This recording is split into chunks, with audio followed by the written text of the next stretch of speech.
intro.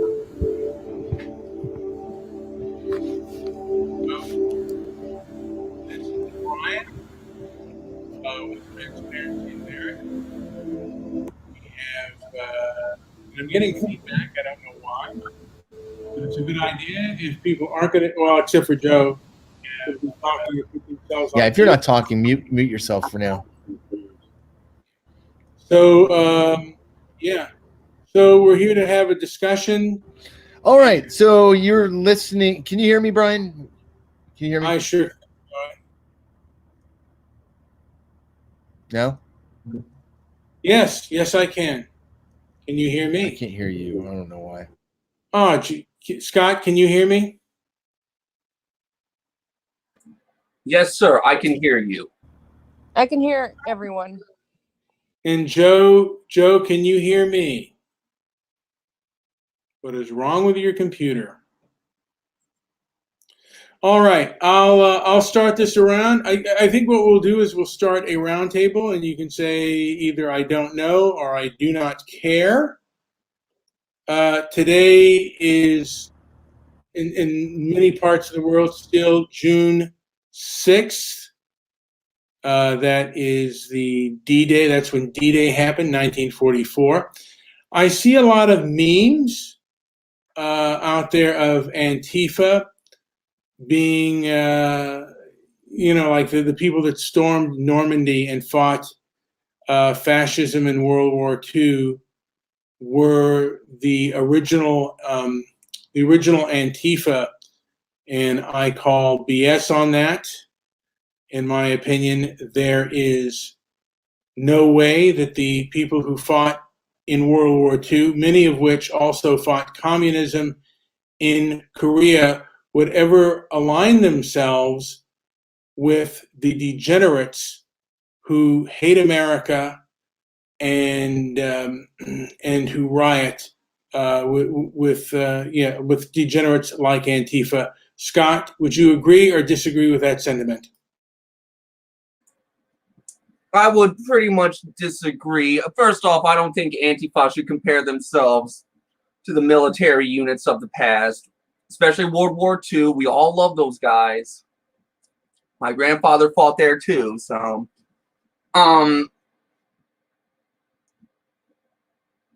yeah, I haven't seen any of those memes though, man, today. You know what?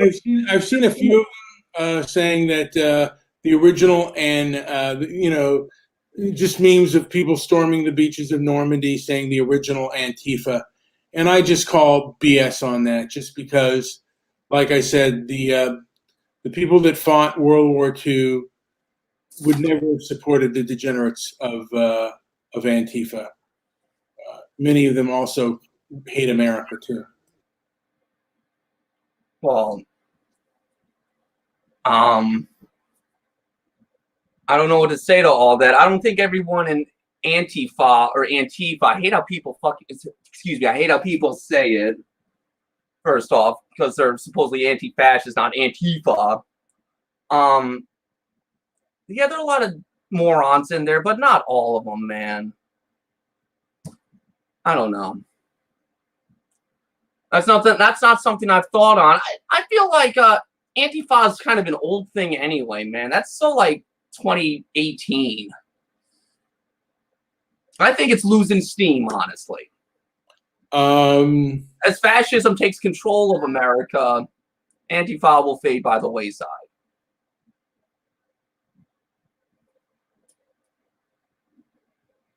I don't know, Brian, you're muted. Sorry. Thank you for that. Dream Master, do you have a comment on that? Can Dream Master hear me? No. He should be able to. Liz, do you have a comment on that?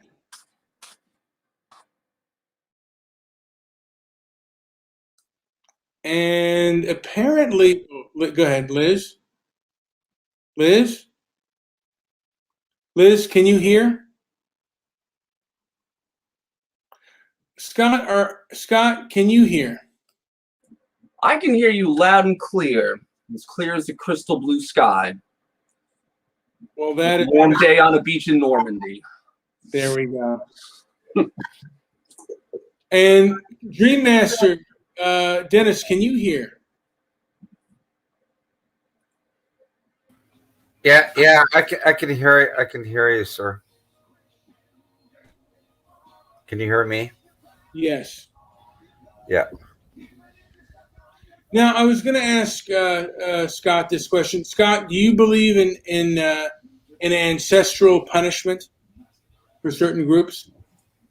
What's ancestral punishment? I've never. What is that? Retroactive punishment for a group of people for the sins of their fathers? No, that sounds ridiculous on the face of it. Isn't that what is happening to whites in South Africa, like many of the white farmers and the white farmers in Zimbabwe? Isn't that something that happened to them? Yeah, but maybe they shouldn't have been there in the first place. I don't know. Seems like when you colonize a place and take and put your own people in there, anything can happen. So I don't think the Rhodesians should force every white person out of their country. No, that's bad. Same with South Africans being chased off their farms that they've had since the 18th century. No, Brian, that's bad. Objectively bad.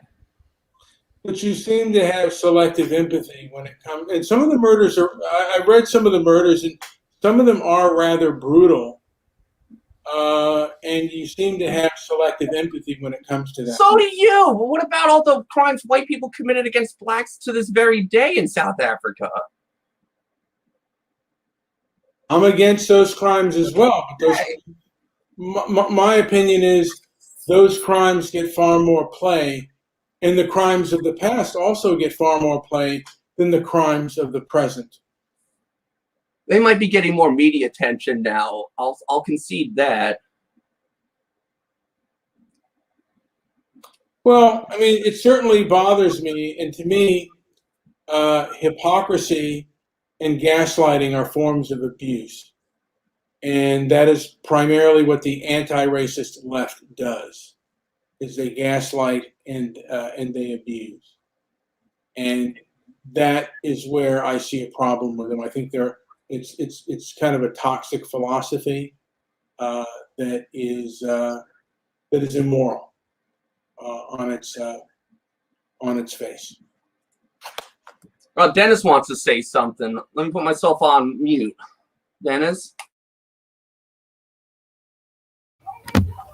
No, I just wanted to say there's something about Antifa. Go ahead. No, I think they're a terrorist group. Well, I would agree with that. I don't know how Scott feels, but I would agree with that. What? They don't seem to be a very well organized or deep terrorist group. I'm not too worried about it. Well, they jump on anybody's bandwagon. Black Lives Matter, White Proud Boys, whatever. Antifa's always just there to cause shit and create riots and looting and. Now, I think some people that join extremist political movements on all spectrums join because they're, broken people and need to start shit with people. Antifa don't care. They'll just go to anything. They don't have like a specific. I would disagree with that, Scott. I think that Antifa believes in what they believe. I think they are, from my understanding, they are authoritarian communists. And a lot of the things that they believe in is rooted in Marxism. Except they took away class and they made it into race. And if you don't if you don't believe in their philosophy, you are the enemy, and you should be dealt with in a physical manner.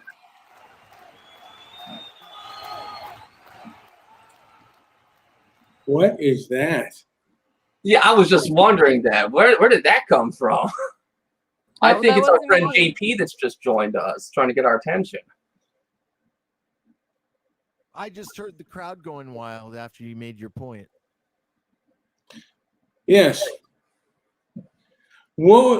Scott, what would you say to giving white South Africans refugee status in America? Only if we let an equal number of Yemeni refugees in. Well, if the Yemenis have a minority that's being persecuted, like the Sudanese were being. There's like a war going on in Yemen, right? Being conducted by Saudi Arabia that we're funding and providing weapons for, and we're slaughtering the Houthis. Well, they are, not us. We're just funding it. Yeah. Well, I know that the blacks in the Sudan were being, and this was years ago. I don't know if it's still going on, but the blacks in the Sudan were being persecuted, and they were allowed to come to Australia, and I think some were allowed to come to America and to Europe. So I have no problem if a group is being persecuted. I have no problem with them coming to the United States, because that's what the United States, with our, I guess with our morals pact, I guess should kind of do. If a group is being persecuted, then our shores are open to the persecuted, and that's what refugees are all about. If you're a persecuted group, you should be able to come to a place of liberty. Well, then let freedom ring from shore to shore. I'm sure there's not even that many South African white farmers left, so we could handle them easily. That's probably true. And there are a lot that want to live there. And South Africa is not as bad as Zimbabwe. And I've heard that the blacks in South Africa don't have the same type of animosity that the blacks in America have. That's what I've heard anyway. I wouldn't know about that. I'm not a black South African nor a black American. Yeah, no. But that's like the few people I've talked to have said that, and I'd have to investigate further on that. But yeah. What do you think of the Dr. Fauci emails? I think Dr. Fauci is a sociopathic disgrace. I think they revealed what everybody knew in their hearts, knew in their souls, and were presented with evidence. The guy's a fucking liar. He's a total shill for the pharmaceutical industry, and I agree, Scott. Now, do you feel the way he was exposed, Fauci, right? Do you feel that way, that he's a liar and he's a fucking sellout to the farmies? Before this came out? Yes, absolutely. Well, he was funding the gain of function research in China in the first place. That's the research where they create new viruses so we can treat them. It's totally not a cover for bioweapons. Totally not that. Yeah, and remember when he told us not to wear masks at the beginning of this thing, then told us to wear masks, but lied about the reason, he denied it. Yeah. And plus, he's just fundamental. I think he's unlikable. I don't know why some people fell in love with him.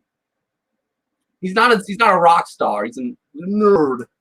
He's a nerd, but he's, in my view, and my view is even more dramatic. He's just an actor. All these guys that are supposed doctors, they are put right in front of the camera, and they are told exactly what to say, and he plays a role. Yeah, but JP, are they being paid by the government or are they being paid by the pharmaceutical companies? You know what? These doctors, huh? Is there any difference? Write me some good lines. I forgot my lines. Oh no! I don't know what to say next, guys. I can't ad-lib. Give me some lines. Stay, and I'm telling. No, but who's controlling them? Who's controlling them? Is it the pharmaceuticals or is it the government? Yeah, Joe. Who's controlling them? Yes. Who's controlling me? Oh, look, we've entered into a corporatized America. All this. Yeah, I can barely hear you, man. I can't do this. Am I still coming in low, Brian? That's better. Fine. So I don't care if Dennis can hear me or not, as long as you can hear me. I can hear you fine, Joey, but you're saying that we're entering into corporatist Yeah. America. Um, Into corporatized America, I would not be shocked if the movie Idiocracy doesn't fulfill its own destiny that it suggested, and I think that sooner or later it's not out of the question. It's not out of the realm of possibility that Taco Bell will be our next governor, our next government. I mean, our next leader. I love Taco Bell. No, you know what? well, Between Taco Bell and Del Taco, I don't know. I might vote for Del Taco, but some days I want Taco Bell. See, I've never been to Del Taco. Is it as good as Taco? Well, I don't know if Taco Bell is good, but I like it. I'd vote for him to be our president. it is a tough call. I've decided between the overall experience at Dirt. My nickname is Dirty Dells, but Del Taco and Taco Bell. It is to me. So it's been a close. I've always liked Del Taco a little more, but I'll be perfectly blunt about this. Ever since the pandemic started, a lot of restaurants up their game and have been actually serving better food. And I have to say, Del Taco has been the biggest letdown. Their food has not gotten better. In fact, I think it's gotten worse. And so I would say, for the overall experience, if you know how to order, if you can navigate the Taco Bell menu, you could actually you can get some pretty decent stuff there. If you're in a pinch. I don't like eating fast food, but I will do Taco Bell or Del Taco actually, when I'm, I need that little something in the middle of the day, and I'll do it. Now, there is rumors that Trump will run for Congress, or he may not even run for Congress, but he's thinking about being elected because I heard you don't even have to be in Congress to be Speaker of the House, but that he may become Speaker of the House if the Republicans take the House in 2022. That would be interesting if that happened. Any thoughts on that? Well, I do. Who's going to you think or you speculate the Republicans are taking back the House in 2022? I think that's a good possibility. I feel like it's a very strong possibility as Joe Biden continues to meander on, just fulfilling none of his campaign promises, being a complete corporate hack sellout, not being a true leftist. He's a piece of shit. The Democratic Party has completely folded. The Republicans light. So why wouldn't you just vote for a Republican? Let me ask you this: Why wouldn't the Republicans say the exact same thing? Look at what Trump is doing. Trump is pushing the vaccine. It was the one thing that his diehard fans were truly happy about his take on. I mean, he kind of has from the beginning, to be honest, but he's really shown what a sellout puppet he is out there now, talking about getting vaccinated. And, so both sides are complete hypocrites and pathetic to the bone. And it's no mystery. I mean, these guys are sellouts, 100%. Trump is no better. So what do you do in a system where you have two choices? What are you going to do? You think I don't think that system's going to take it for this. I'd be very surprised if there isn't some major unrest into getting some sort of debate where we can get some real candidates. These are not real candidates. Obviously, we know the presidents are faceplates anyways, but these are. What is Joe Biden? This guy's a complete joke.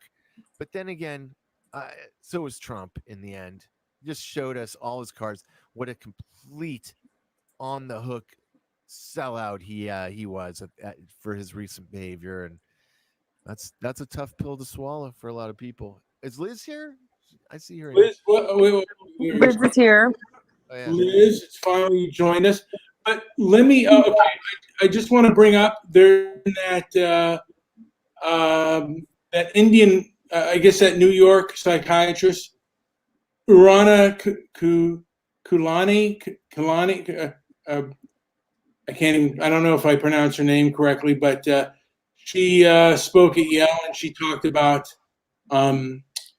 basically wanting to stab and shoot white people. And I want to play this clip real quick. Hopefully you guys can hear this. This is her on TikTok. And let's play this real quick. It's only about 60 minutes. Hopefully you can all hear it. 60 seconds, I hope. Yeah, 60 minutes. Right. Asking about my work, and I've said that there's a video coming out from the Yale Child Study Center where I gave a talk that was public, and for which they said a video would be made public too. So I have been waiting for this video, and other colleagues I know have also been waiting for this video and asked Yale about it, who attended the talk for which was public and for which there's supposed to be a video. And I just found out that a video was put out internally, and I was not told about it. It's just my talk, it's just my content, and just my work of the past 10 years, and it was released internally. So if you go to the Yale Child Study Center, you'll see that there's a talk released, and you know what's missing from the talk?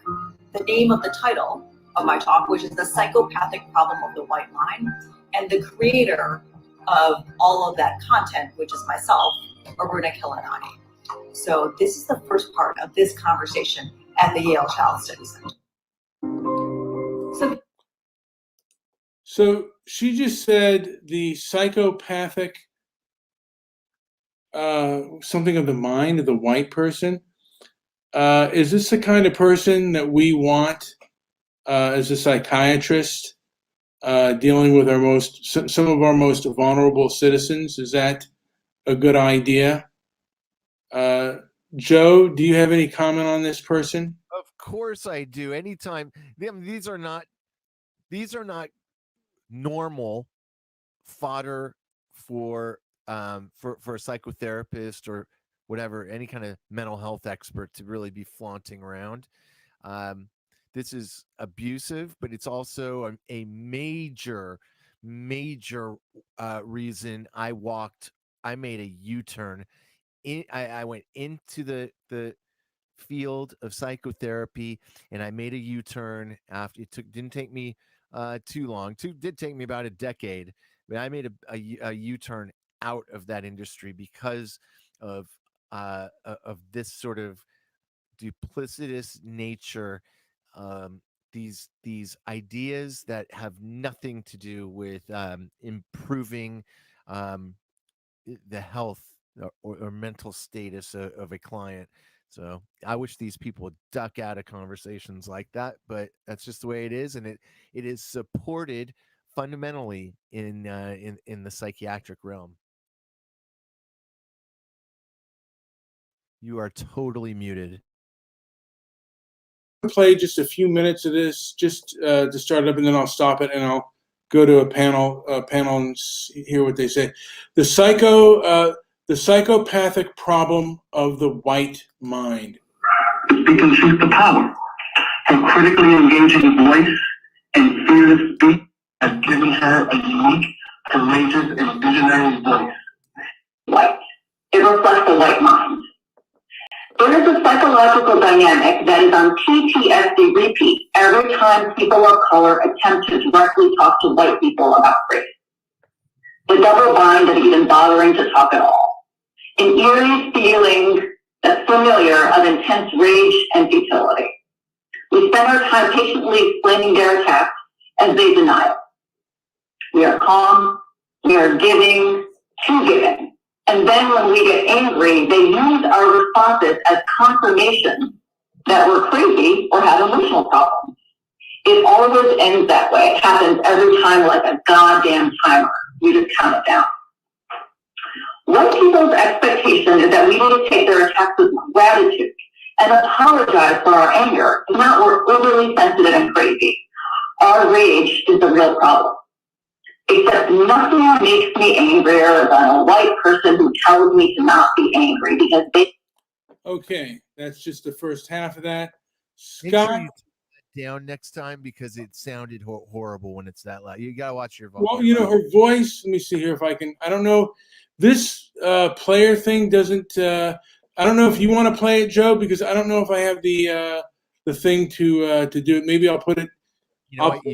need to turn it down a little bit. I don't know if I'm able to do that. I'll see if you can fiddle with it. I'm going to put it in the. I'm going to paste it up onto your thing there, Joe. I'll see if I can. If it doesn't have really a volume control. This video doesn't have really a volume control on it. So, Scott, were you able to hear any of that video? And if you were, do you have a comment on that? I was able to hear it. I got the gist of it. She's saying that when someone who isn't white talks to a white person about race, the white people start going crazy, flipping out. I mean, I've seen that happen, but to generalize it as a purely racial issue is incredibly reductive and simplistic and pathetic. So, I'm not impressed so far. It sounds like a middle schooler thought that up. I mean, I'm not denying that sometimes it's true, but, you know, to then extrapolate that that's a symptom of every white person is insane, that's not, I can't subscribe to that. Yeah. Well, she was basically, from my understanding, she was basically saying that that minorities or people of color get enraged at they after a while will get enraged and they have to be sorry for their anger. And by the way, I want to mention that this psychiatrist, either she or her parents are from India, and India has a caste system which is like racism on steroids. And to me, for someone who comes from that kind of background, she comes across as someone who is not very self-aware of her own background and her own leftist biases. And Brian, I also add, I always found it very interesting that, I don't know about you, but for me, for a lot of people, and even currently, my only real learning, my knowledge of caste systems came from a high school textbook, and it's still taught today. The caste system, even in middle school, not even high school, the caste systems of India are part of the curriculum. And I always found that really interesting. And who knows how much of that information is completely valid. We kind of go with what we get, but I don't know if you noticed that as well. It's still, but if you were wondering, it's still very much a part of, like, I want to say fifth and sixth grade curriculum learning, which is real interesting. Getting in India, here in America.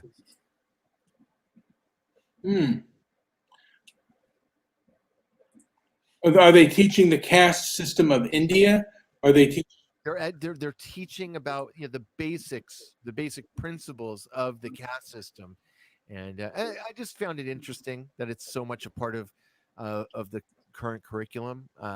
It's just, for me, it's just a little surprising, and we're given our views and opinions of caste systems at a very early age when we haven't really developed the parts of our brains where we can criticize, critique, ask questions, and get more detailed information, because my education on it's very basic, just like most of the people's. Well, either here or there. I just thought it was interesting. Yeah. And like I said before,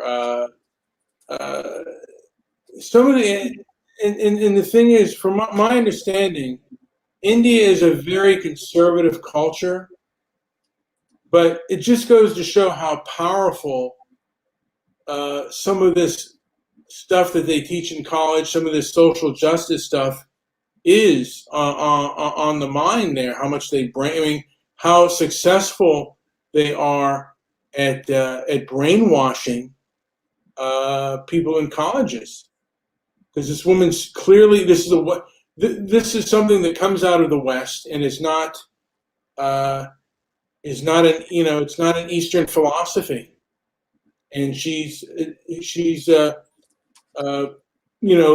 got this thing hook, line, and sinker, and she's gone even further down the down the rabbit hole. I think she seems like an egotist at best and a narcissist at worst. I could be completely wrong on that, but those are the patterns that I see. This is something that really strokes her ego, in my opinion. So, Liz, do you know about this person, and do you have any comment on it? I don't know how well my connection is. Can you hear me? Yeah, we can hear you. Okay. No, I don't know much about her, but she sounds very unpleasant and outside of what you would normally expect to hear from someone like that. But at the same time, not that abnormal for someone coming out of Yale. So, but I mean, I agree with JP for the most part.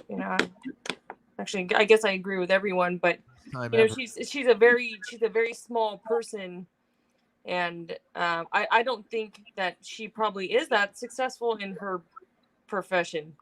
To be honest, I don't think she's easily brainwashing anyone. If anything, she's going to be a required class. That is the reason that most people don't attend secondary school anymore, because they don't want to pay for that kind of nonsense. But they're forced to take it as a requirement to graduate. She'd be one of those people instead of something that somebody's diehard wanting to take her classes for. But as you see, the younger generations are deciding not to go to college or to maybe go to trade school again, and she's probably the part of the reason of that. It's just nonsense. She's just spouting nonsense, and it's not hard to see that even if you are young or older. Yeah, I do see some, I'm seeing that perhaps there'll be a large cultural backlash against this sort of thing. And this person has become part of the elite establishment, this kind of view. I'm going to play some more of the video, and then I'll just stop it off in, a few minutes, and I'll just play a few minutes here. Sorry for the sound, because volume's a little lower this time, and then if you can't, I'll try, but this thing does not allow me. It doesn't have a volume set on this thing, so let me see what I can do here. And yeah, it's just the way it's the way it's set up. So I can't really. Let me see if I can do. Let me see if this works. Seen real anger yet. I did this for years in a psychoanalysis, where every time I got angry around race, this white bitch called me psychotic. She told me that the problem was that I was, quote, too smart, and that I either had to be psychic or psychotic. Her interpretations had nothing to do with me. Psychoanalysis was used as a weapon on me to have aspects of her mind, a projection which I'll unpack. it's awful. The sound. They asked me through racist interpretations, and then make my anger, quote, the problem. I spent years unpacking her racism to her while she charged me cash money for years. And then she'd attempt to, quote, teach me, because she had concern about my anger. I couldn't get her to shut the fuck up. This is the cost of talking to white people at all. The cost of your own life as they suck you dry. There are no good apples out there. White people make my blood boil. Around 5 years ago, I took some actions. I systematically, I'm going to do, white roasted most of my white friends, and I got rid of a couple white BIPOCs that snuck in my food too.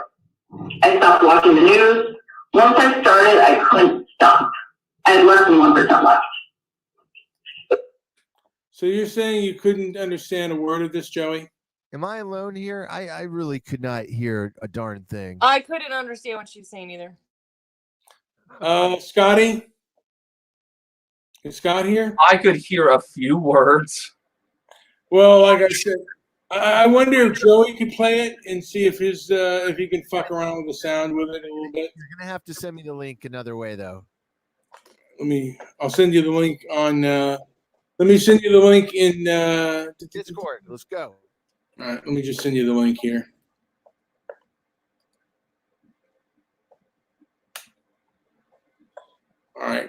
That's the link, Joey. All right, let me give me a second. I'll pull it up and play. What minute were you at when you stopped? I was at 7 minutes 15 seconds. How are you, King?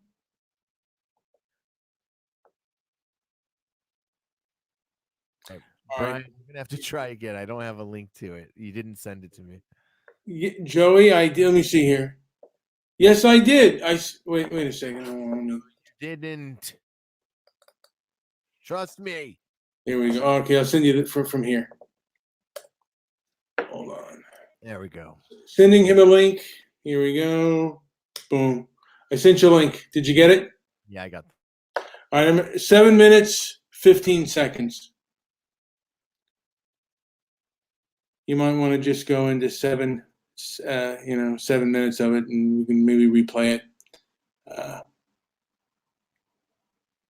and see if you can do something better with the audio. Although you have been known to have the suckiest audio on the internet, which is okay because I have sucky. A revolver into the head of any white person that got in my way, burying their body, and wiping my bloody hands as I walked away relatively guiltless.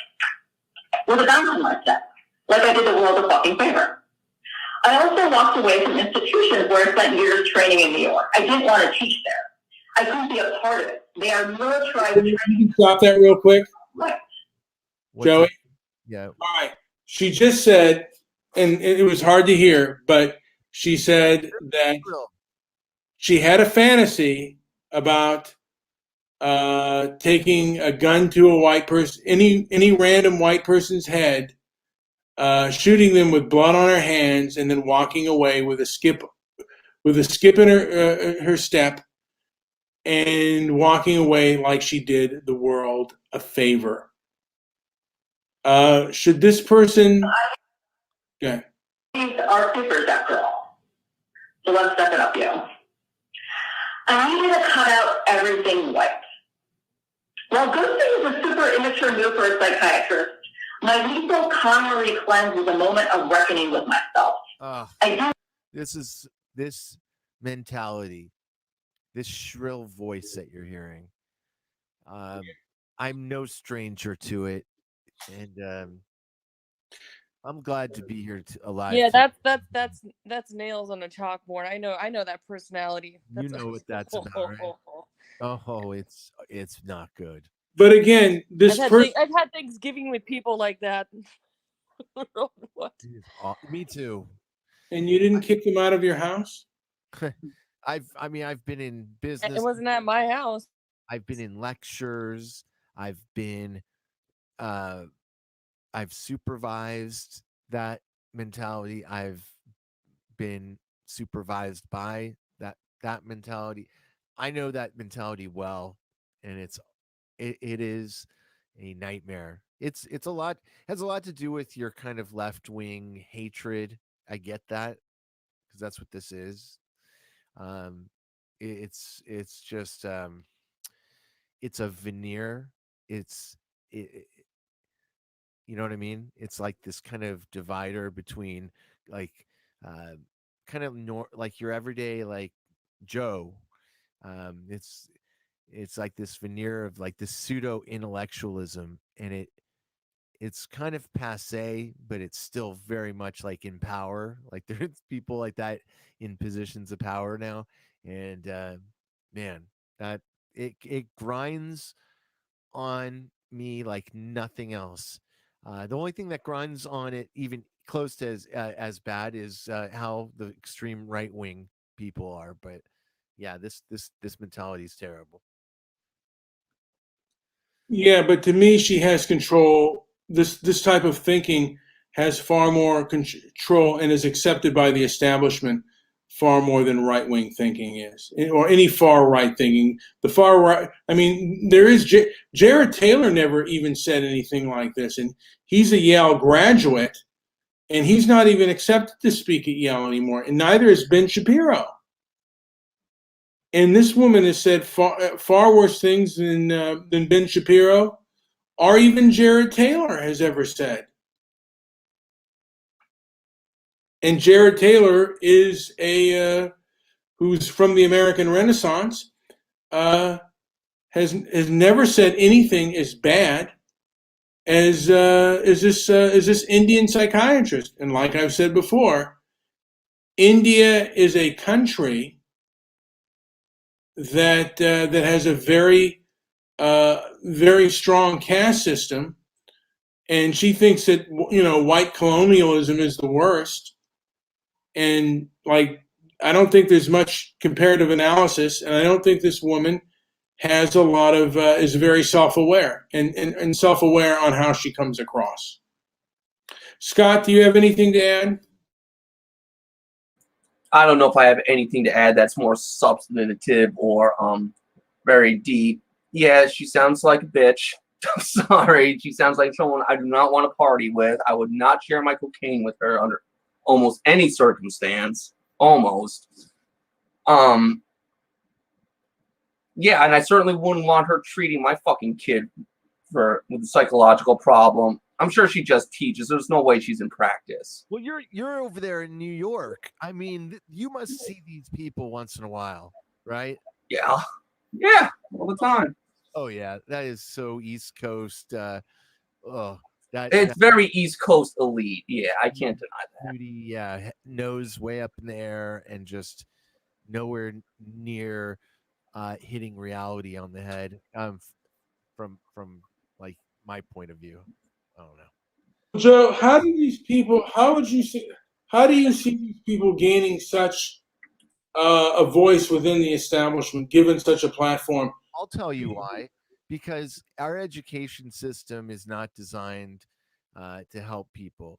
If you have a parent, if you come from a family that helped you avoid the public school systems that don't help the elite thinkers, the smartest thinkers, nor do they help the worst thinkers, unfortunately. The system is so screwed up. But if you come from you have that opportunity and you get well educated enough, and you have links, the people use it and they use that power, and it's very easy, or at least it has been up until now. It's like it's been really easy to fool your way to the top. Not even fool your way but to get to the top using maybe not the tools that are gonna resonate with average people, your everyday people, I should say. I don't think anybody's just average, but unfortunately, we've been made to think that way.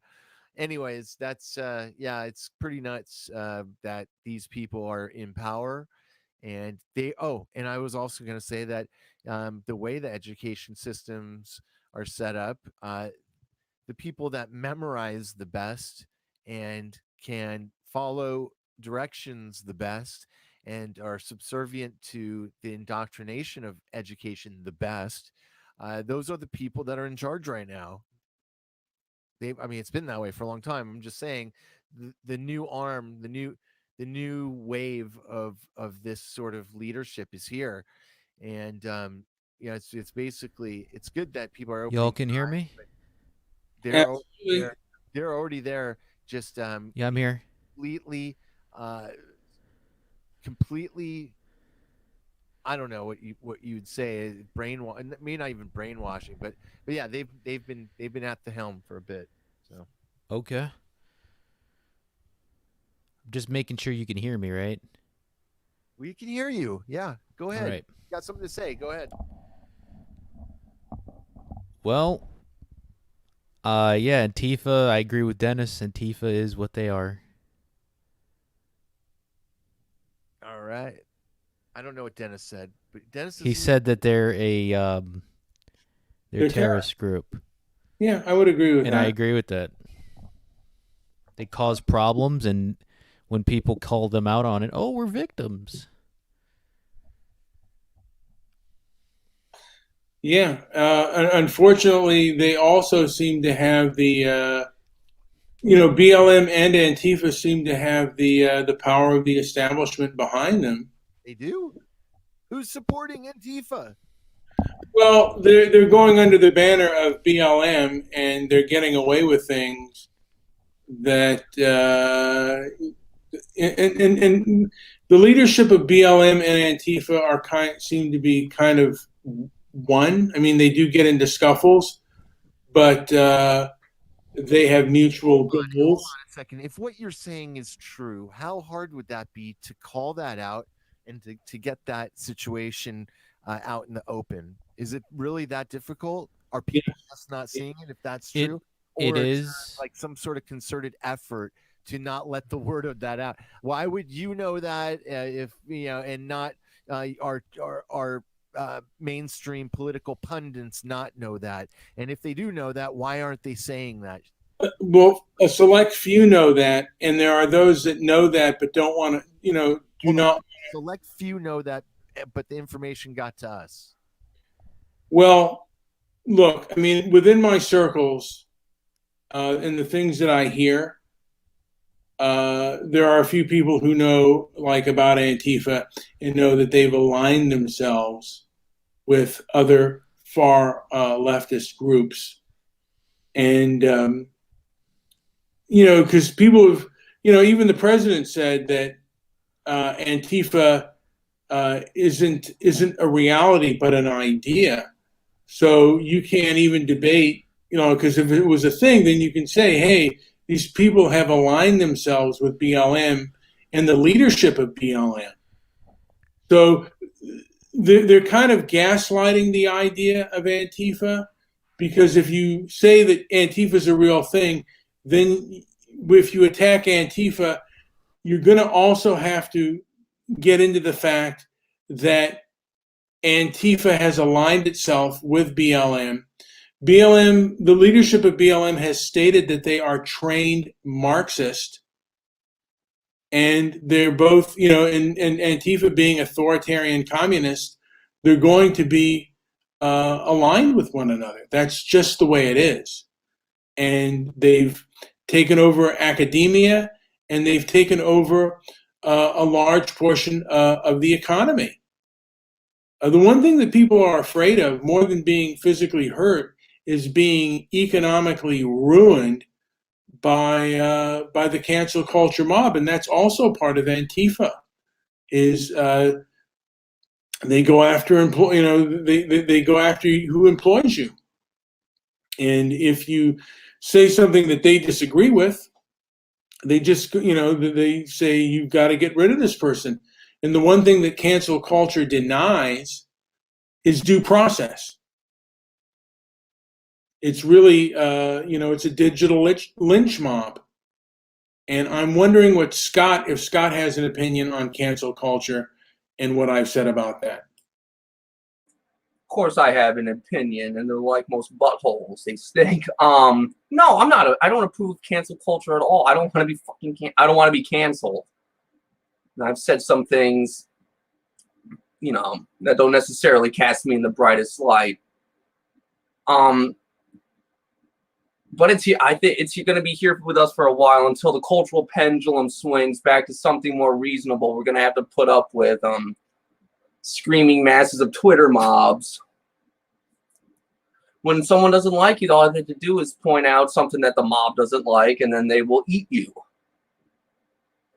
Now, who likes cancel culture?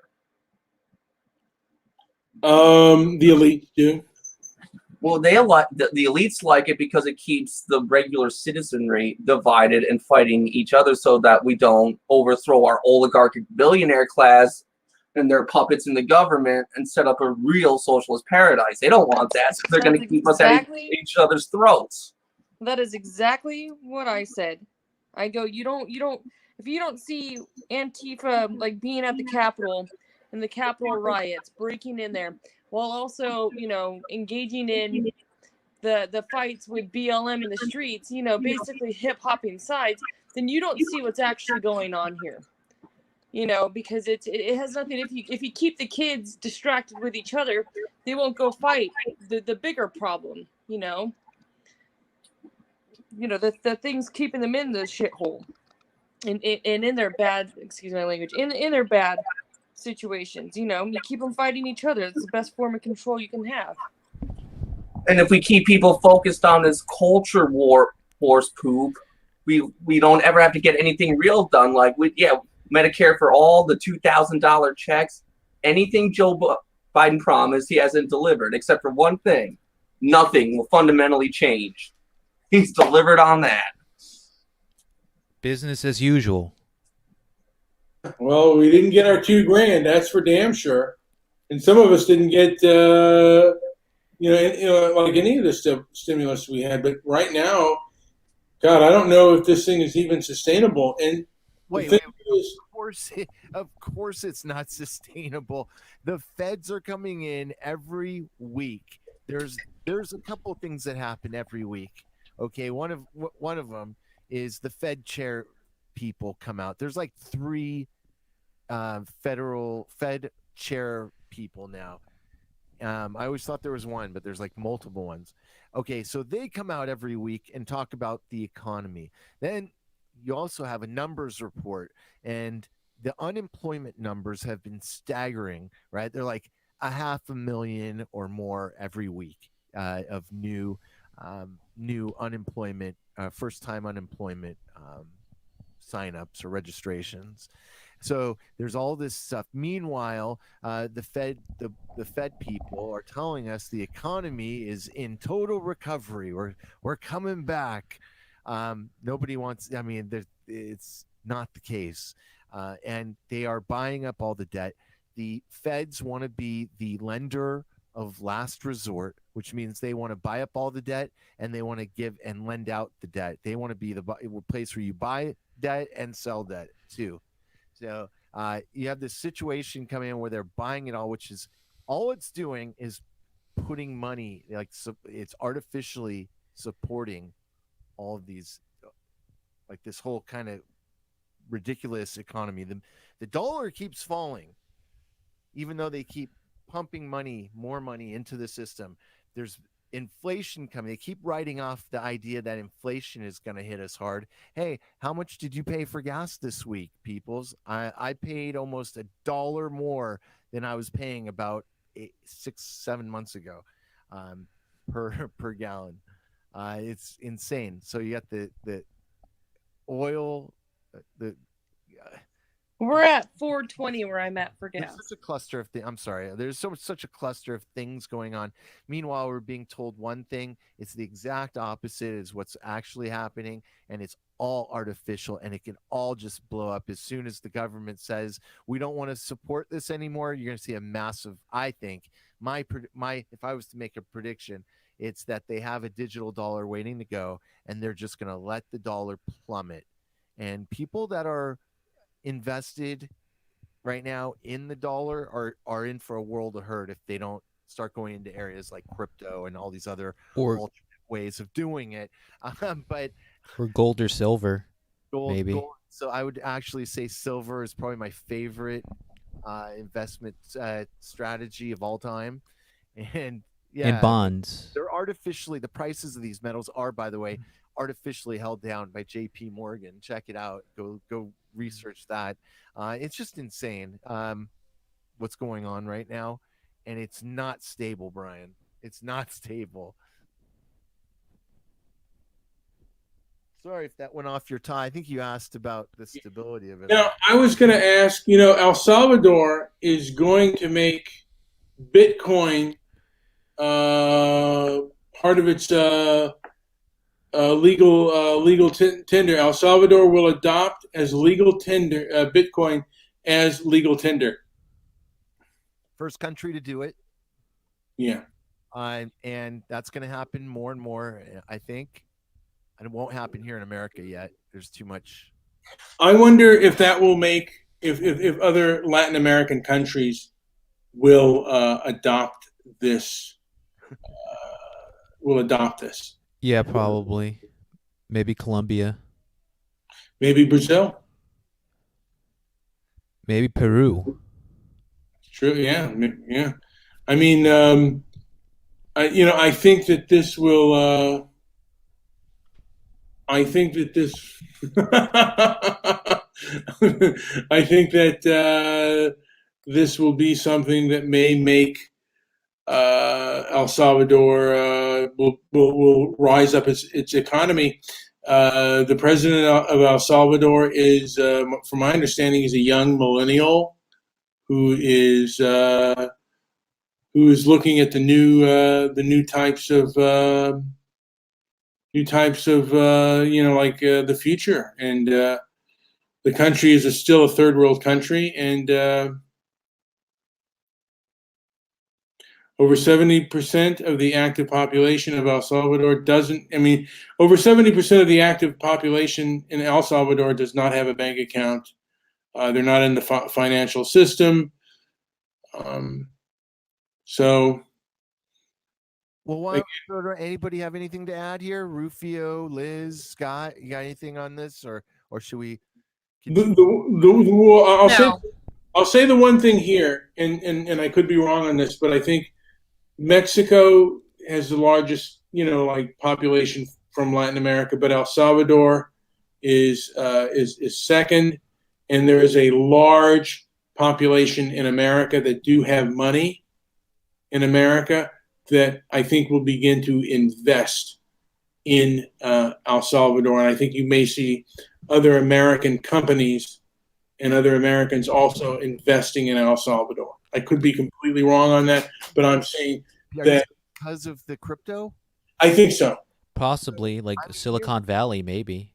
Yeah, those companies. It's the major lenders here are all way in on crypto already. They're already way in. So this change is going to continue to happen. And I at this point, we're going that way. That's where we're headed. Yeah. So I don't know if we're going to need to invest in other countries that have it. We're going to have it. But I guess the question is when, and it may be coming sooner than later. I personally feel the moment. Well, I don't want to give up a paper dollar. And I just think that the switch over to crypto with full reliance on crypto would be a horrible idea at this stage. And I know a lot of people would agree with me. For investment reasons, it's awesome. It's a great tool right now. If you're not looking at that, you're a complete fool. If you're in a position to invest and you're not looking at crypto and instead working on putting money into the dollar, it's just the wrong way to go. You want to be on the right side of investing, but that's kind of common sense at this point. Anyways, well, this is really a wait and see, and how much of that, like how it perhaps will make the economy rise in El Salvador, if it has, and how much of an effect it will have. I would have thought that Brazil would have, because Brazil has a rather conservative governor, a conservative president. I would think that Brazil would have done something like that sooner than El Salvador. But I think that will make El Salvador, that'll bring up its standard of living for a lot of the people in El Salvador. So I think that El Salvador is a country to look at in Latin America. I would keep an eye on it. Usually these weird rollouts of things like 5G, for example, was rolled out in Australia. A lot of things are usually started in Australia for some reason, but this time El Salvador got the nod. Oh wait, what was the country? Was it Argentina? One country went fully legal with drugs. Peru. No, it wasn't Peru. Portugal. Yeah, Portugal. Thank you. So I guess they spread it around. But there are a lot of them that come through Australia too. Anyways, yeah. What about this? So the other thing I think that's affecting the news recently, and I never thought I would say this. Never. It's like this whole UFO thing. Have you heard about the UFOs, Brian? Yeah, it's not been my real interest, but When my father was in the Air Force, he got, I don't know why he told me this stuff, but he got some clearance, and I guess there were a lot of German scientists and stuff that helped, like with the altitude chambers and stuff that they brought over after the war, and they had a lot of their scientific experiments that they did on human beings that they had, and well, Werner von Braun, the straight out of Germany. yeah. Straight out of Compton. But no, I mean, we were basically, we basically, if they had a good science background, we weren't going to, prosecute them because we needed them in our fight against the Soviet Union. I mean, we were in the midst of the Cold War, so some of the stuff there's always been new. There's always been new technologies that we've had that have flown in the sky and stuff like that nobody really knows about until years later. So we're always, the government, the military is always working on new types of flights, and maybe this is just a distraction to keep us, from some of the real stuff out there. I could be wrong, but. Okay, so wait, I just want to be clear. Have you heard it? Have you heard it on the news feeds? Oh yeah, I've heard a little bit about it, and they've admitted that they've had. This is it. I've been talking about this for a long time. I've told this story a million times. My first blog I ever started. I don't know if you even know this, Brian. I started blogging in 2004, and I'd already been writing a lot, but that was my first kind of, digital thing. And my first blog was about UFOs. I'm not kidding. I found it to be I was into it, I was into that whole theme. And that blog, to this day and I have about 85 or 90 blogs. That blog, by far gets more traffic than any other blog I've ever done. And it's funny, like my thoughts on UFO thing since I was a little kid, I was always into the UFO thing. And when I remember that blog, a lot of people called me conspiracy theorist and all that.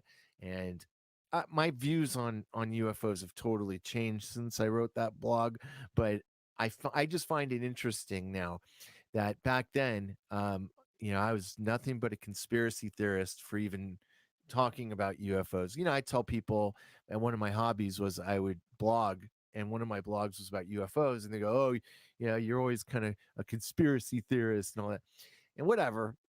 Regardless of what I think about UFOs, and I'll just say I don't think there are UFOs that come from extraterrestrial universes, but anyways, I just find it interesting now.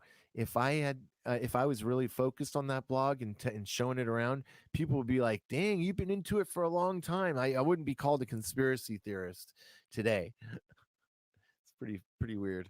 Today you would have just been called correct.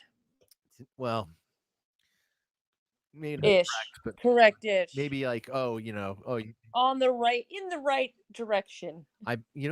You wouldn't believe it, Liz. I should probably reboot, like, putting time into that blog, because the traffic on there is insane. We often talked about building it when we were Mr. Midnight Movie and Jewish Producer. We often talked about doing shows in outer space. We did. Yeah. You and Liz went to outer space. I did. I went to outer space with you guys. I did. You went to outer space with us. I did, yeah. Really, too. She came We with. can all build, you know what I mean? Definitely. We can all build a rocket ship and just, get the hell out of here. It's just. So right now, like with this COVID stuff, it's so sucky. And Sucky. And it's like all the things that we used to have fun. Cancel culture has destroyed like our entertainment industry, and then this COVID on top of it. Well, I mean, do you think that cancel culture would have even had as much, behind it, as much strength behind it, if we weren't stuck indoors behind a computer screen because of COVID? If everybody wasn't signed in and clicked in, cancel culture probably wouldn't have been such a thing, wouldn't have had so much power. But there's been so much that's been able to be accomplished because we know people are at home, and we know they're on their computer, and we know that they're all watching. You have a whole audience of the world watching, and with a certain amount of confidence. So what do you do with that? You take whatever agenda you want to push, you realize there's power in it, and you go 500% on it, and you win. Well, the establishment is giving into these people as well. I mean, the wealthy elites well, yeah, if you don't think this isn't all connected somehow, you're wrong. And if you think it's even, if it's even tied directly to the US, or just something that happens within the US or US specific, you're wrong. Of course there's an agenda. Of course it's tied to all of that. And of course there's more players than just the US elitists. Globalists, they've been pushing globalization for how long now? How long have they been pushing? And they're getting, even if you go onto the UN's website, we briefly talked about this before too. Even if you go onto the UN website, they're going for a huge push for one world, globalization. And that's but this is all going to be part of it. Once again, it's just easier for them to make things like that become a reality when they know everyone's watching. It's funny how they speak out of both sides of their mouths, because they talk globalization, one world, and then they talk about anti-colonialism. It's like, but that's kind of what they're doing. Is they're kind of they're being like, I mean, they're even worse than what the colonialists did to a degree. They're controlling. They are. They're looking at it differently, and it's quite different from the original colonization. Than it is now. Now it's way more advanced. The next thing to go is they're going to go after religion. Mark my words, religion's going to be next. And we'll see what happens. What happens? I think having the one currency globally is going to happen. I agree with that, and I think they're going to go after religion next. And they're going to go after globalization of everything. There's one world, and then who's going to rule the world in their eyes? Yeah. I don't know. If I have to examine things before I would make a statement like that, just because. Well, you think about it. Think how easily manipulated people are. You sit here and you're questioning it, and you feel like you're talking to a wall when you have an audience of how many people all the time. Well, put that on a large scale, and how easy people are to manipulate, how short their memories are, and things like that. Well, I mean, you're just one person that disagrees. If I throw you in a group of 100 people, I'm not going to find many more. Just based on that ratio and just being logical. It's not hard to do. You just have to know how. And these companies that collect data, or you have Facebook, or you have your social media, and you have not just US specific ideas like this or people that are involved, but put it on like China. Put it on a global level, and you're gonna watch and see. It's gonna turn into world leaders. You're not gonna be looking at individual nations anymore. They're gonna try to make it something obsolete.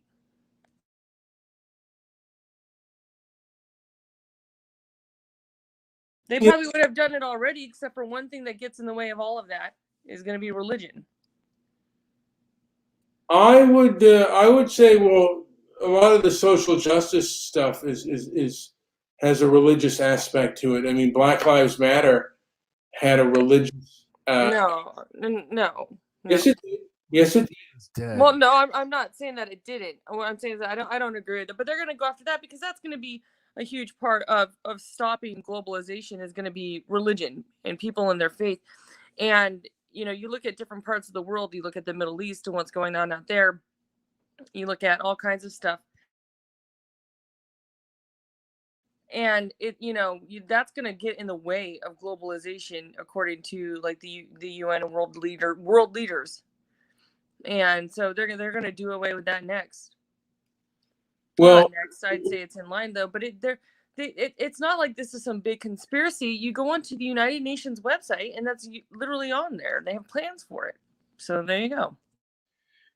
Liz, if you've ever been to a Black Lives Matter rally, it is like why would I attend a BLM rally? Well, just because they might be near your. You said you've attended, like you've been around one, and not. I've been around them. I don't attend them. But you'll notice, one of the things you'll notice is a fanatical element to a lot of them that they you can't even talk to them. And if you just, they're not there to be disagreed with. And that's what you do with religion. And there are chants. The black population. It's not just the black population. There are all different racial groups that are involved. I mean, this woman the psychiatrist that was talking, she was from India.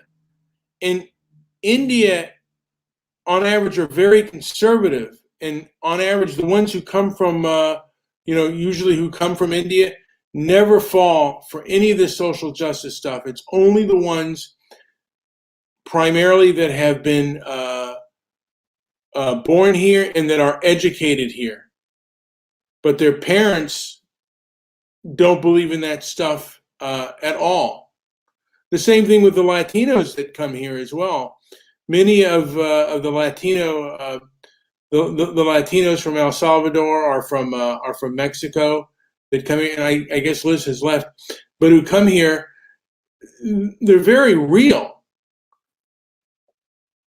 And when I was with some of the Hispanic construction workers, they're very real. They don't buy into all that social justice stuff. The same thing with many of the foreigners that come here.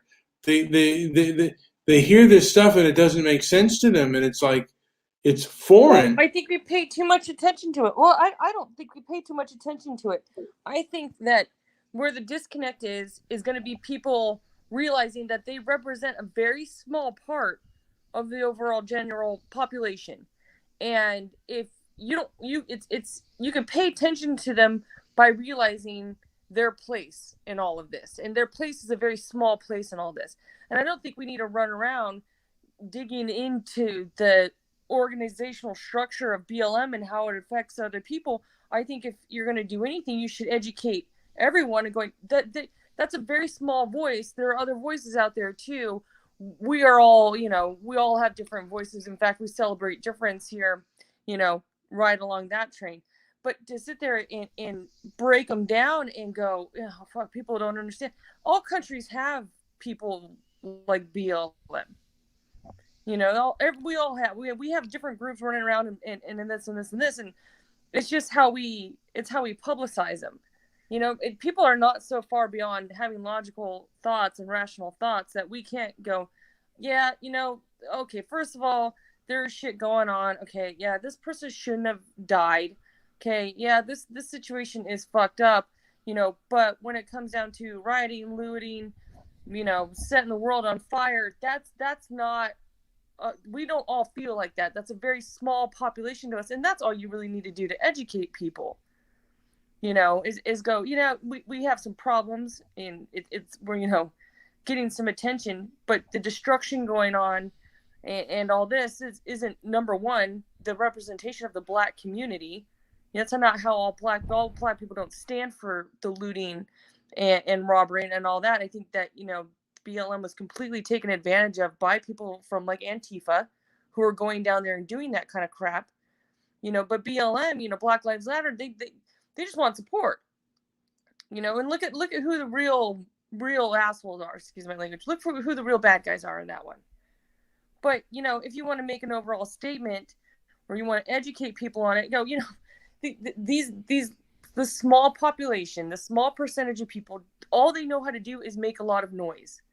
And if people can realize that, then you can bring them back onto the, train of logic. Because where does it go off track here is when they're slammed with this crap on social media. It's in their face, and it gets them all passionate and worked up. And they're going to agree with it. They have nowhere else to turn to right now. They've been stuck in their homes, and they're glued to the TV or they're glued to the computer. And everyone has a point where they get emotional about things like that, about deaths, about race, about justice, about all of that. Where you can help with all of this is getting them, not necessarily fighting BLM, but more or less re-educating people on, okay, I am sympathetic to this, but I am not sympathetic to that. A very small group is doing this kind of crap, and then moving on from it. People are not hopeless thinkers, But people coming into this country, it's everything we have going on right now is all being broadcasted and jammed down your throat. We're all online. Of course they're going to be doing this. They make a ton of noise. Making the most noise is the most effective way to get attention. And if you go screaming loud enough, you can make one person sound like a million if that person screams loud enough. And it's that simple. As soon as you just figure out, oh shit, that's just one person screaming, it tends to make what they're screaming about a little less, what's the word? Effective.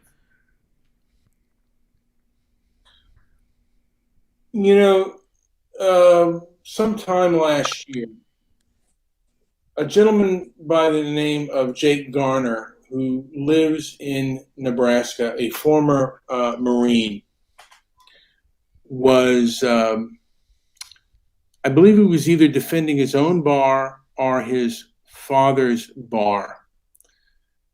And a crowd had gathered outside the bar, and I guess the crowd wouldn't go away, so he first brandished his firearm, and they still wouldn't go away. So he fired his firearm in the air, and they kind of backed away. Somebody came behind him, got him in a headlock, began punching him in the head, and then, while defending himself, shot the person through, I believe, the left clavicle. The district attorney in Omaha said this was a clear-cut case of self-defense. Well, a group got together and showed up at this district attorney's house, and he ended up, charging the person with murder, and the bills became overwhelming. He wasn't allowed to get on any of the GoFundMe sites, and he ended up committing suicide because he was being literally bankrupt by the court costs, which he wasn't able to compensate because he wasn't able to get on any crowdfunding sites. And a lot of these rioters who rioted are allowed to be on crowdfunding sites to, keep destruction. And the same thing with Kyle Rittenhouse. What Kyle Rittenhouse did was also a complete act of self-defense. It doesn't even matter how he got the gun. If you strike somebody with a skateboard and you try to drop kick somebody, they weren't trying to detain him. They were trying to do him physical harm. There's a lot of evidence to that. And the fact that this is even going to trial and it's not a clear-cut case of self-defense is beyond me. Right. But once again, the best thing you can do for that is to show how small a small, like you said, a group got together and went down there. The best way to fight and battle that kind of stuff from happening and getting in the way of justice is to tell the crowds or tell the people, hey, this is a small group of people. Why are we listening to them? They're clearly trying to get their way. Why are we listening? Who agrees out there? you know, and all of a sudden you'll get people coming out of the woodworks agreeing with you who wouldn't have even said anything before. But instead we let the noisemakers continue, and then everybody just victimize themselves by going, oh, I'm being picked on. This man doesn't like me. You know, here he is making shows saying he doesn't like this and he's just a bigot. No, what you do is you speak logic to people. This is a small group, small percentage of the population. Okay. You know, they're making noises. Do you feel like this? If this happened to you, what would you feel like? And all of a sudden you'll get so much support, it'd be overwhelming. But people like that tend to have more logic, and they tend to be more quiet about it because people are sick of getting persecuted for their views. They're sick of getting bullied. They just shut up.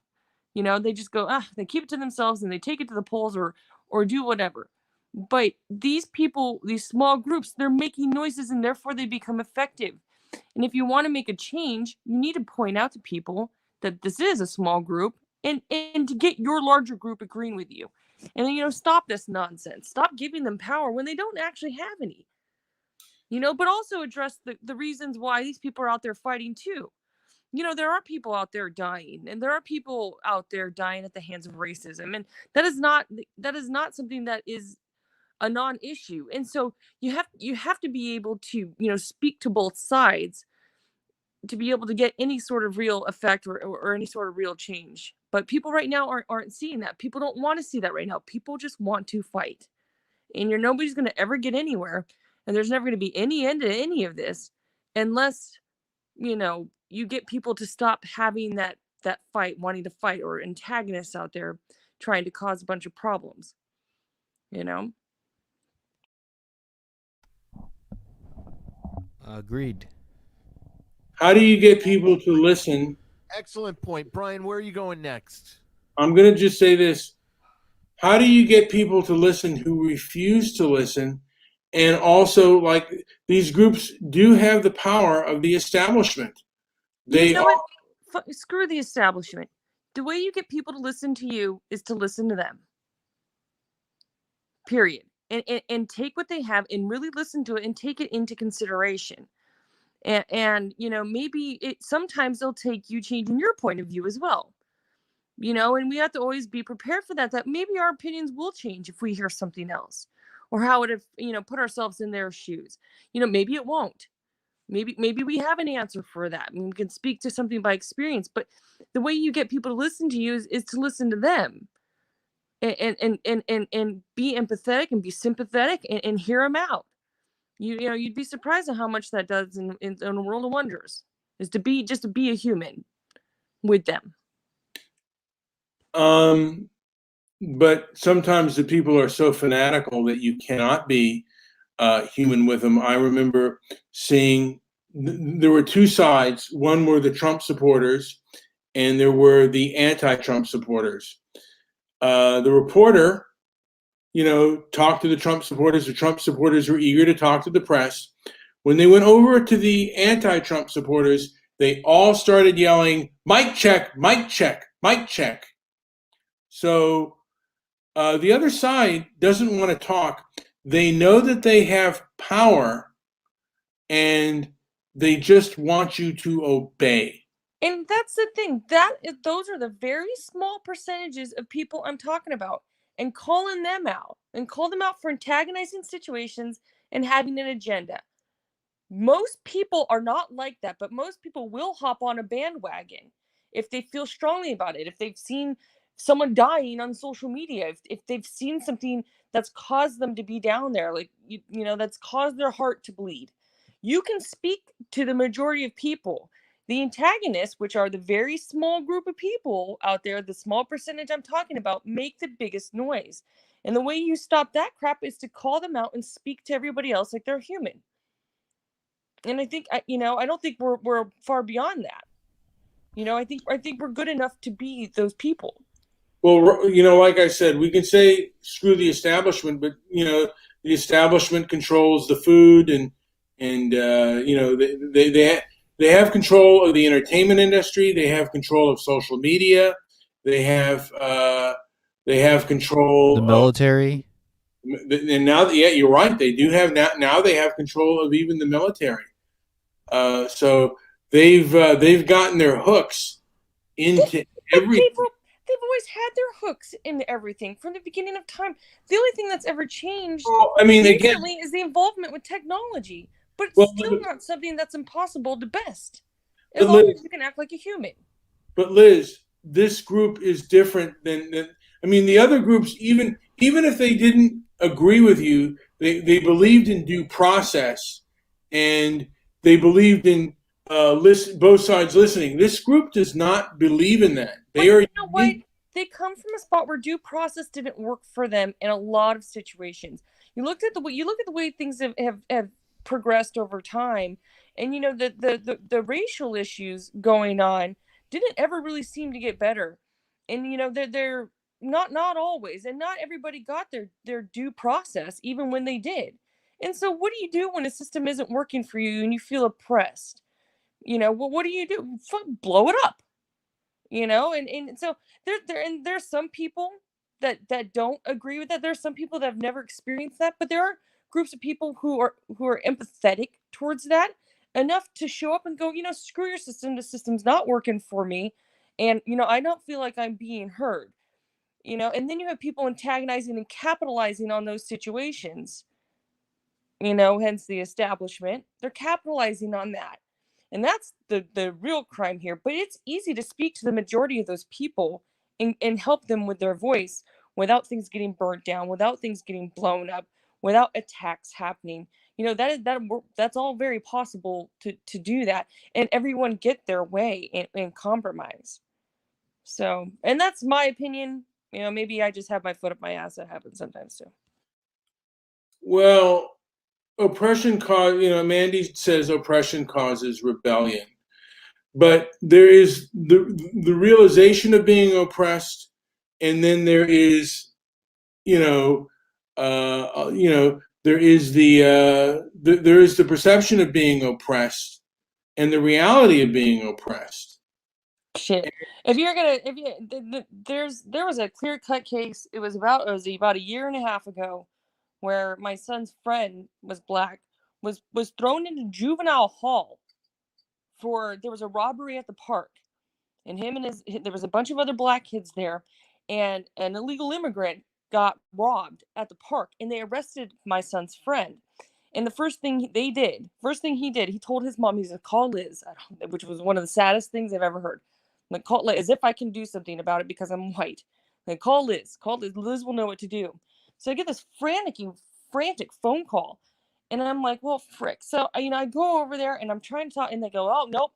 You know, we didn't find anything on him. We didn't find anything at his house. We found some stuff down the street. You know, the guy's cell phone and all this kind of stuff." And I go, "So you don't really have any cause to a red well, you know, we got camera footage." "Well, what's on the camera footage?" "Well, a black child was on the camera footage." It turned out it was somebody totally different. He spent 6 months in juvenile hall. They wanted to charge him, and at the time he was 14, with attempted robbery as an adult because the kid or whoever robbed this guy had a knife on him. They wanted to charge. How much time he spent in juvenile hall? About 6 months in there. And you're going to tell me that he doesn't feel oppressed, you know, or that the reality and the perception isn't one and the same in that situation? You know, because that was bullshit. And I tell you what, that wouldn't have happened to my son at all, ever. So, you know, I see things like that, and I'm not speaking from, oh, this lady says this or this. No, it's very real and it's very current, and I can see why people are upset. His life, he'll never be able to get those 6 months back. Could your son have been Jake Garner, the Marine who defended himself and then was made bankrupt by legal fees after he shot the person through the left clavicle? Could your son be that person? Is that a possibility that could happen? Or your son gets accused of being a racist on camera when he's not, and there's no due process, or having a misunderstanding with someone and get accused of it and get canceled? Could that happen as well? You left us, Liz. Did you hear what I said? Sorry, no, but I didn't know if you heard my story all the way. No, I did hear your story about the 6 months, and you said, that wouldn't happen to my son. Do you think there's a possibility that someone, like your son could face an issue like what Jake Garner had? He was white. He was tackled by a black kid, punched in the head. He shot the person through the left. No, I don't know, because I think that those situations are also very rare. So it's hard to say. They're very unique, and it's hard to say. But I tell you what, I wouldn't be down there at a rally like that with a. I just wouldn't. He I wasn't wouldn't be at a involved rally. in that. He was protecting his bar. He was the one protecting his bar. You know what? No, I don't think so.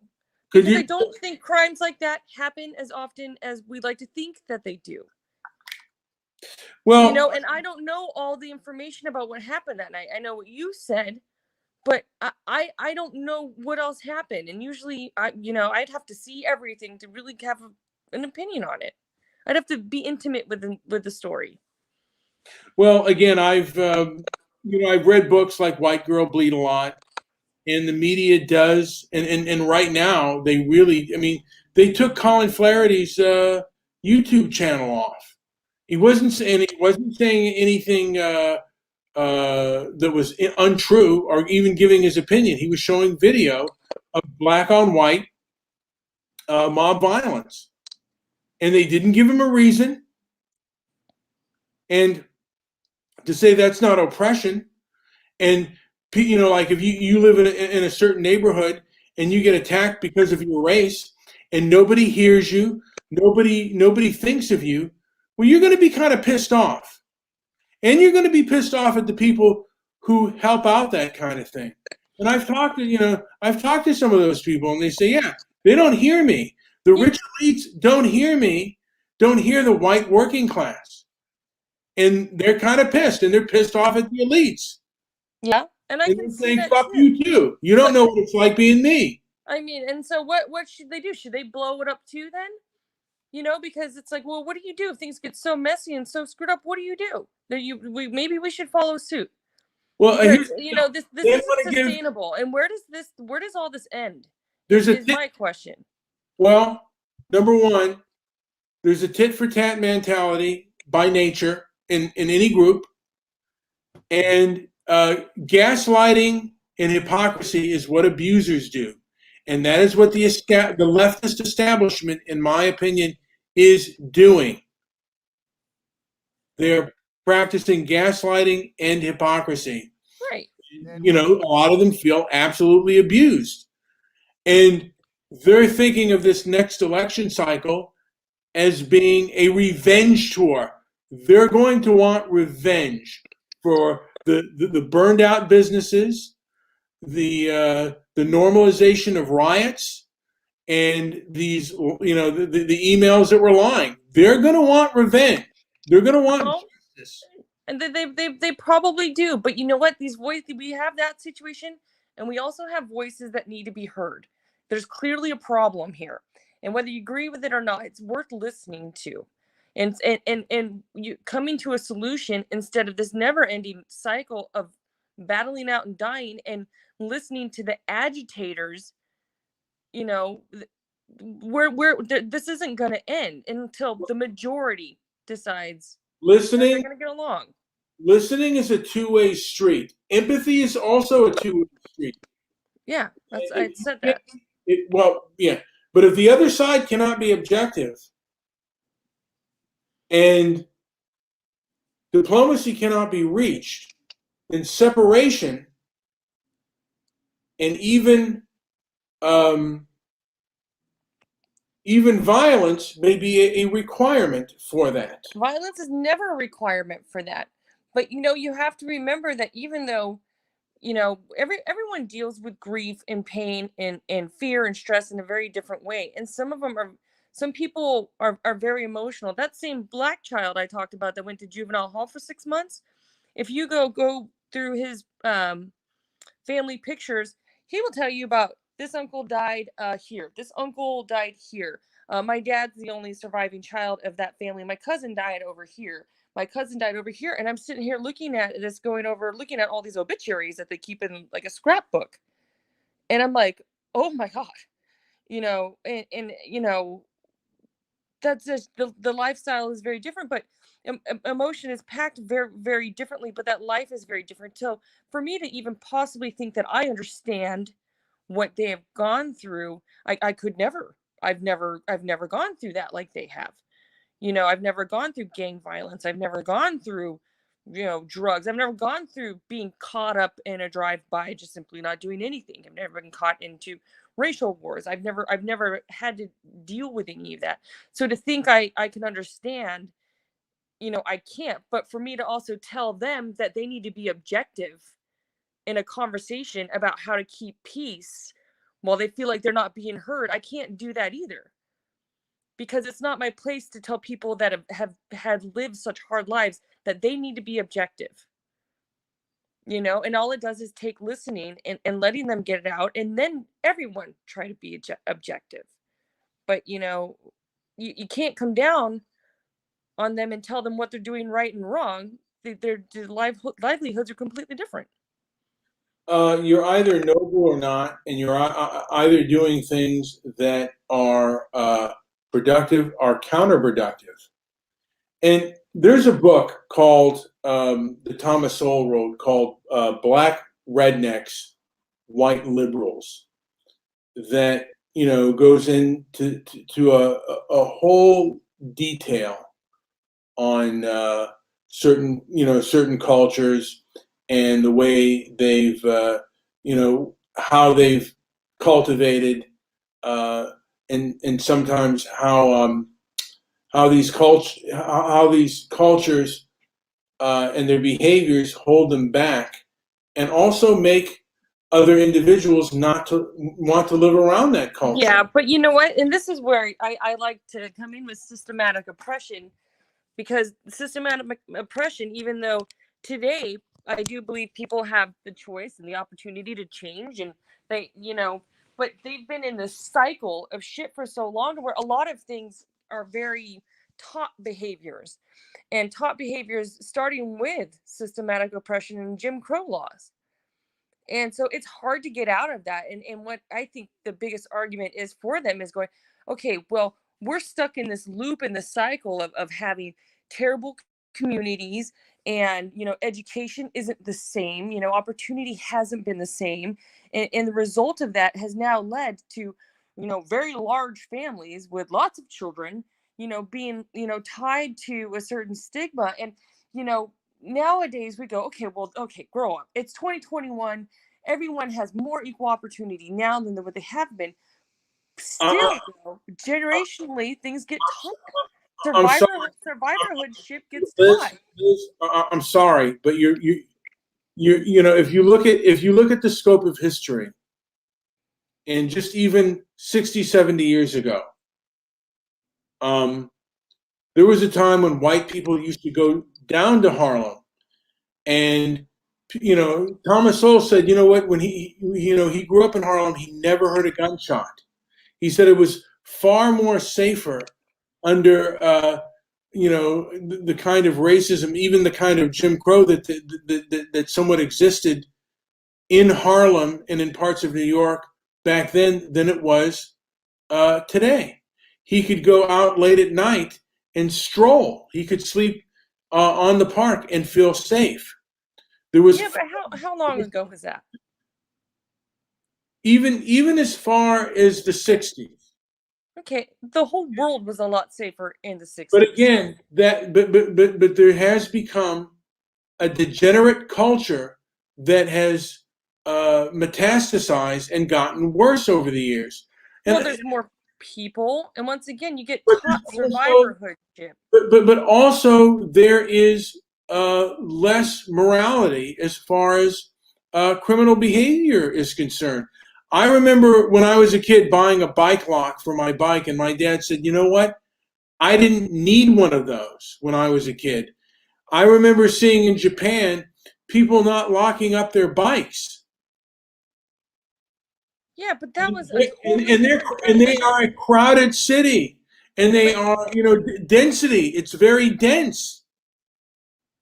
But it's a different time. It was a different time. But again, You know, there was a time where the Irish had a lot of problem with crime and running gangs and drugs, and they were the big problem over here long before, you know, But again, long before a lot of other cultural groups, and they were white. but You know, again, but again, can't we? I mean, is it wrong to have expectations and say, hey, you if you steal, you go to jail. If you commit, yeah, but you know what? I think the problem with them is like, okay, if someone steals, do they die for it? you put them in jail, and maybe you Right, know. but not everybody's going to jail right now. You know, that's it. Or the guy that steals, if he's black, does he go to jail for 20 years while this white guy goes to jail for 5 because he's halfway through college? Where's your proof that?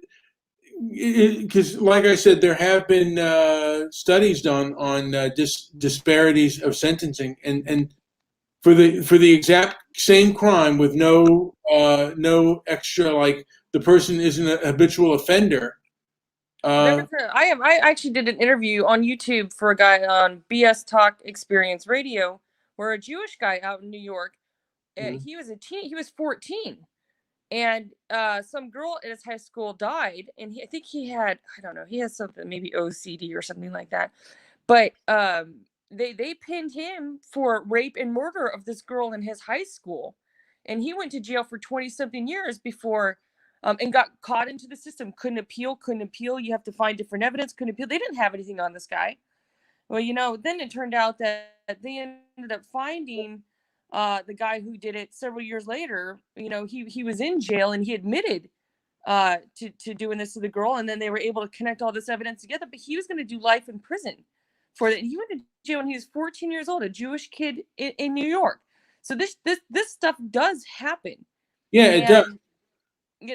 And you know, they were sitting there making fun of him being Jewish and the way he looked and where he was from, and he wasn't from, I think he was from Harlem, actually, now I think about it. And so, you know, he's like, I wasn't like everyone else, and in this, and he goes in this whole thing. So this kind of stuff does happen. It has happened. It happens in spades, and it doesn't happen to everyone.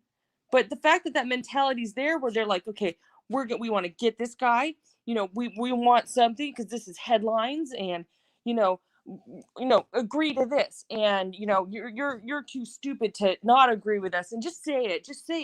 You know, coming from law enforcement, that's real and that exists. Yeah, and it exists more with the you know, non-Caucasian communities than it does with the Caucasian communities. It just simply does. Not all the time and not in every case, but it does. The Justice Department, you know what? I've read that the Justice Department has done studies on this. Eric, you know, during the Obama administration, Eric Holder did. There's been extensive research on this, and they did not find disparities with regards to sentence. Of course, they didn't find disparities. This elitist movement government, of course, they didn't find disparities. And you know, but it exists, and these people do talk, and these stories are out there, and this is where people feel like they're not being heard. You know, again, if you know, part of me feels like, look, I come from a family who, like, some of them would eat dirt before they accepted government assistance. I mean, like, how many people who are committing crimes today ever really went hungry and ever had to beg? Very few. Yeah, ever had to beg for food. You know, you talk about people who grew up in the Depression and had it hard. They would never steal. Their pride and their morality was too high. And the Depression was hell on earth for a lot of people. And, you know, we talk about, like, people being oppressed today compared to the people who lived through the Depression, black, white, Latino, no comparison. No comparison.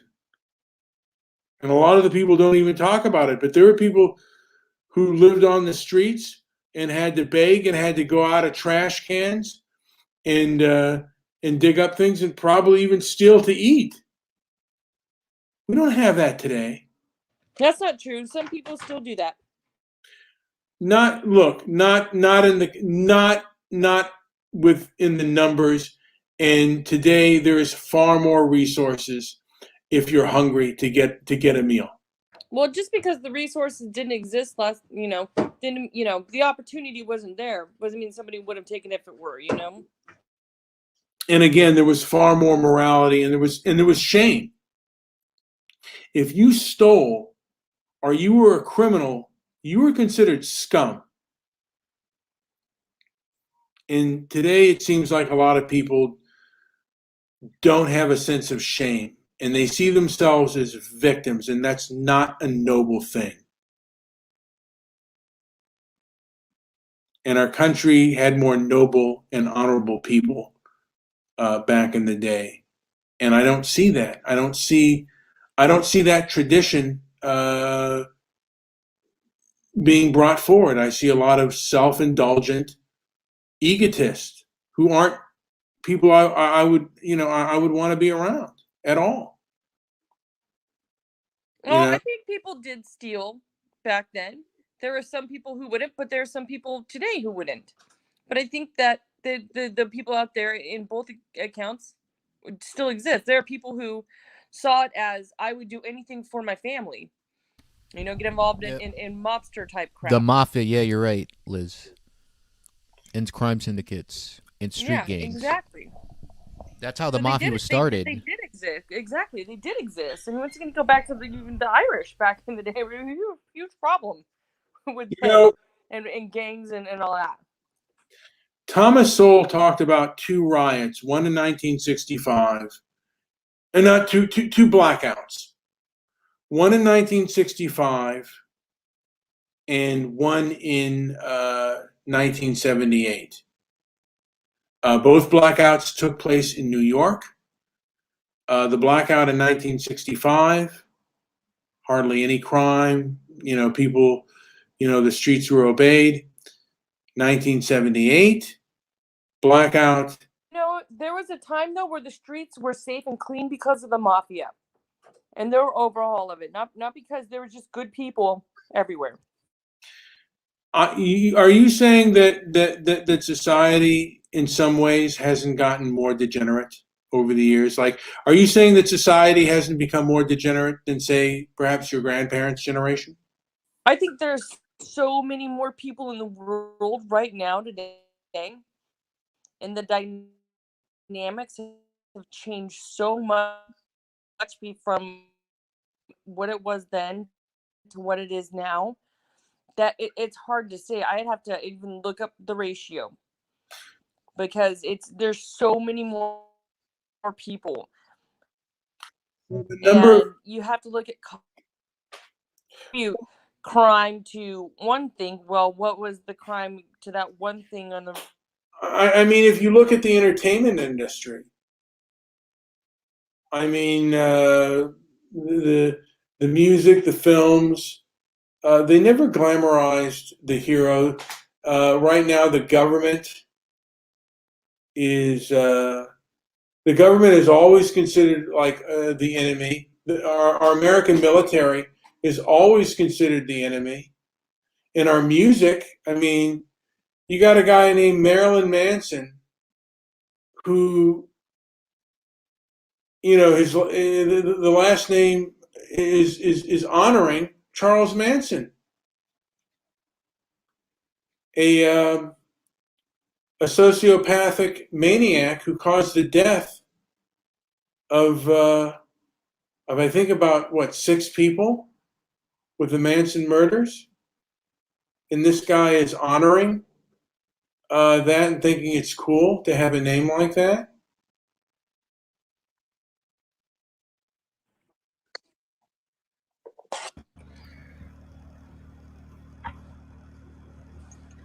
I mean, it's I don't know. I feel, there's... I feel to a lot of degrees. I mean, I'll just say this. there's always going to be those, but there's always going to be those people who do things like that.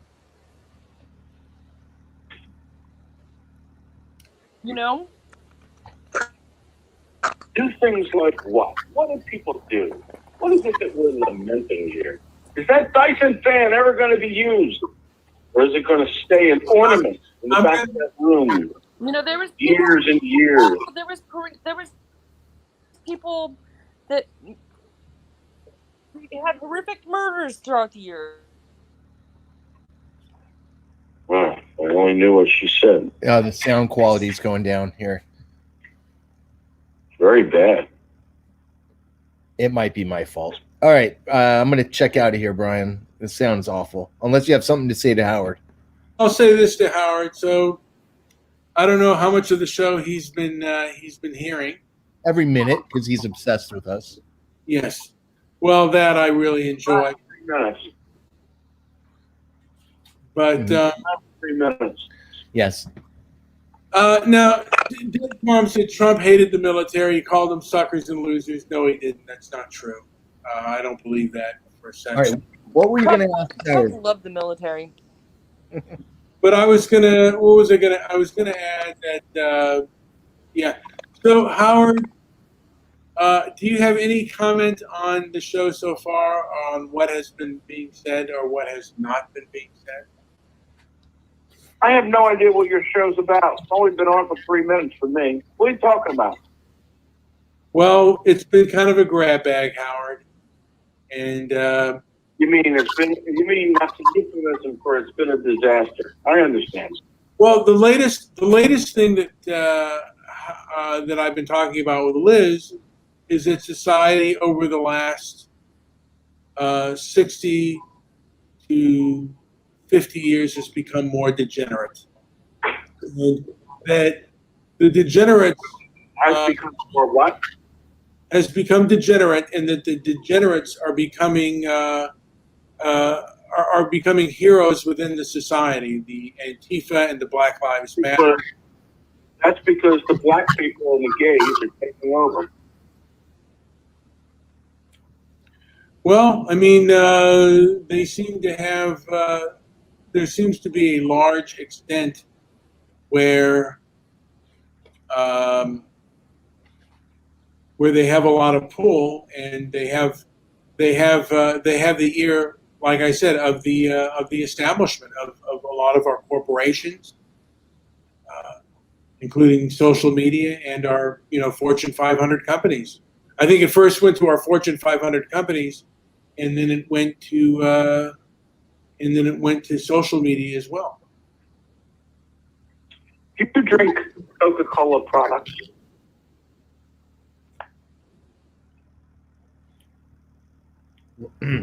Less and less. Do you drink Coca-Cola products? Brian? What's that? No, I do not. Do you drink Sprite? I personally do not drink any soda. I primarily drink water. If I drink anything, it's going to be tea. Oh, come on. They know your name at the local 7-Eleven at the slushy. No, station. I will vouch for him. He drinks a lot of water. In fact, I got him into that smart water. It tastes better, but he drinks a lot of water. Yeah. Smart water is for smart people to overpay for water? Well, it helps me with my fasting. How?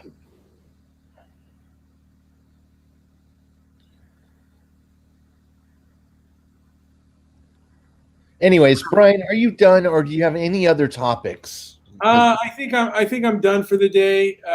Howard, do you have anything to add before we call the show a day?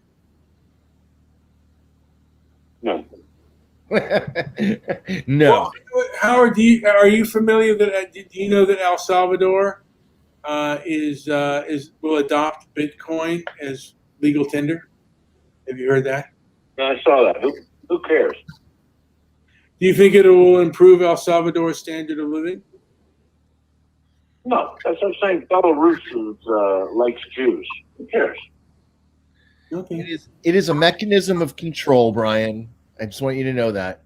All right. It is a mechanism for control. The minute we give up our dollar and go fully digital, it will be a very, very sad day. We'll have forfeited a lot of rights. You might be right. All right, Joe, let's call it a day. And I didn't want to rush you. Willie thinks I'm rushing you, but I mean, actually, I've said everything we're at 2 hours, Willie. I don't know if there's more areas to go down them, but I say this was a great job with Liz. Howard ruined the show at the end. Why is he calling it a day when it's a night? And we had Scott, who really is he's been very shy and has showed a lot of trepidation before joining our show tonight. And I'm glad that he manned up and put on his big boy pants and joined us for once.